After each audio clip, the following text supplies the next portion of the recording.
The Georgia Bulldogs not meeting expectations, falling short of an SEC Eastern Division championship, but still 10-3 in Mark Richt's final season there in Athens, with a lot of upperclassmen providing the talent and the big plays that are leaving now for the NFL draft. We bring in Cody McClure from Athlon to help us break down the Bulldogs recruiting class and actually their NFL draft class, since we're about 6 weeks away. Cody, Leonard Floyd seems to be the gem of the class at this point. He came in the same recruiting class along with Jordan Jenkins. Floyd, big numbers early in his career, kind of leveled off in some estimations, had 10.5 tackles for loss and 4.5 sacks, but he seems to be the guy for this Georgia class. Yeah, I think he is, Mark. I think that Leonard Floyd really brings a lot to the table for Georgia. He's looking at probably a first-round selection, and really, I think he will probably be taken somewhere in the upper half of the first round. I mean, this is probably a top 15 kind of guy. I saw that one mock draft earlier. It looked like New Orleans might take him, but I don't know too much about which teams are going to take him. But I do know that he's going to go pretty high, and he really brings. He's best as a 3-4 kind of guy off the edge, and not only him, but Jordan Jenkins as well, as you mentioned. Both of those guys, we're talking about two of the SEC's best pass rushers for the last 2 or 3 seasons. I mean, they both bring a lot to the table off the edge and getting to the quarterback. And I think that's where Leonard Floyd will be best. He really fits a 3-4 system best, but he also kind of fits that hybrid role. He's 6'5", 244, so he's got speed. He's got lower body strength. The only thing about Leonard Floyd that I do have a question about, he didn't perform very well at Georgia's pro day. He left early, didn't finish his workouts, said he had an upset stomach. So, maybe that's what it was. Maybe that wasn't a big deal, and he didn't really feel like he needed to show much. I think he's already shown scouts pretty much what they need to see, and that's why he's projected as a top 15 pick.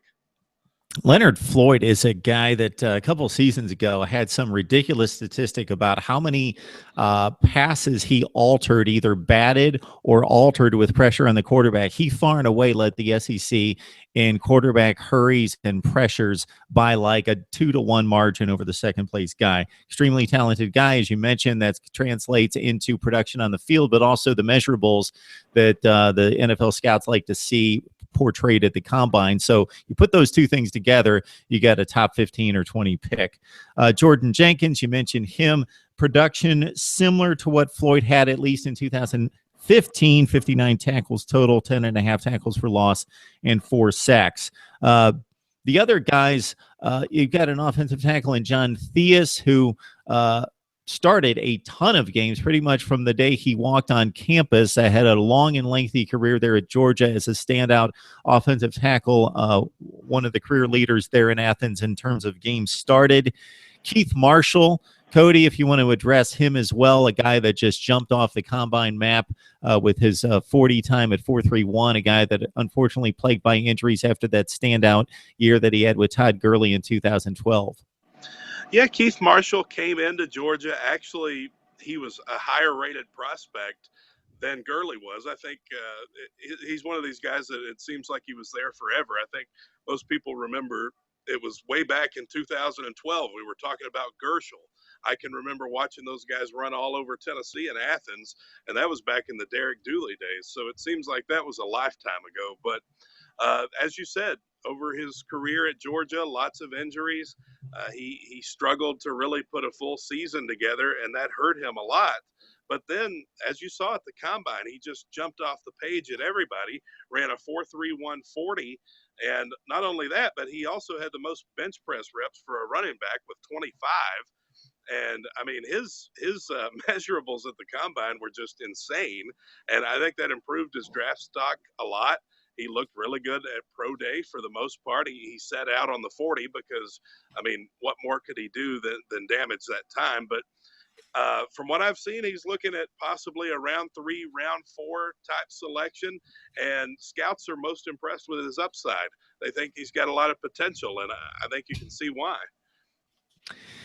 Yeah, as soon as he stepped on the field that freshman year, yeah, you mentioned the combination with Gurley. They got within 4 yards or one play or another tick on the clock, however you want to measure it, from a national championship game against Notre Dame. Came out of the chute against Tennessee with a buck 64 as a freshman. Also had a huge game against Auburn on the Plains with 105 yards. Then he kind of disappeared because of all the injuries. And then he comes back and shocks everybody, but people that watched SEC football with his pro day and with his combine performance. Malcolm Mitchell, a guy that doesn't jump out at anybody in regards to flashy plays, incredible plays, dynamic playmaker, but all he did at Georgia was consistently, Cody, catch 55, 60 passes every year he was there. This last season, 5 touchdowns as well. Yep, Malcolm Mitchell, another guy who battled some injuries while he was there at Georgia, but I think in what we've seen from him, it's obvious that he's really good at route running. I think he's one of the best in that regard. He can catch the ball well. I mean, he's really got everything you need as a wide receiver. He's one of these guys. He reminds me. He's just consistent. You know, he gets it done when he's not hurt. He's just there. He gets it done. He's reliable. He's not a superstar, and I don't think he's like a Laquan Treadwell or some of those more top tier guys. But the thing he brings to the table is stability. And I think a lot of NFL teams are looking for that. And so, again, Malcolm Mitchell, if he stays healthy, he's the kind of guy that could really make a long career in the NFL. And from what I've seen right now, he's looking at about the 4th round.